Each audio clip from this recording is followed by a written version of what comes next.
યાદ રાખો, આ સંસાર નાટક છે. એમાં આપણને જે કંઈ પાત્ર મળ્યું એ ભજવી લ્યો, બાકી આ બધું નાટક છે. અહીંયા કશું જ સત્ય નથી. સત્ય છે એક પરમાત્મા, એક ઓંકાર સતનામ. નાનક દેવની વાણી આજે ગુંજે છે. શરીર એ નાશવંત છે, સંસાર એ પરિવર્તનશીલ અને નશ્વર છે. આપણા ભાગે જે ભૂમિકા આવી ભજવી લો. પિતાની ભૂમિકા, માતાની ભૂમિકા, પતિની ભૂમિકા, પત્નીની ભૂમિકા, ભાઈની ભૂમિકા, ગુરુની ભૂમિકા, શિષ્યની ભૂમિકા, મિત્રની ભૂમિકા ભજવી લો. અને આ બધી જ ભૂમિકાને કેમ ભજવાય એ રામે શીખવાડ્યું. માટે રામાયણનો મહિમા.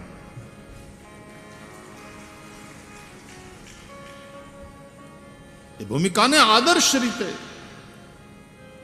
કેવી રીતે ભજવવી. આદર્શ પત્ની સીતાજી છે, આદર્શ પત્ની પતિ શ્રી રામ છે.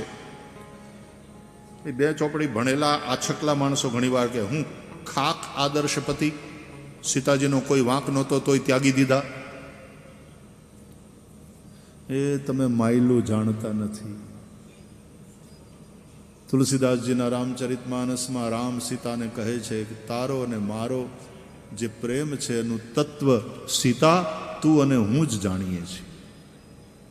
આપણને રામ માટે સીતાના ત્યાગને લઈને ફરિયાદ હોય, પણ સીતાને રામ માટે કોઈ ફરિયાદ છે?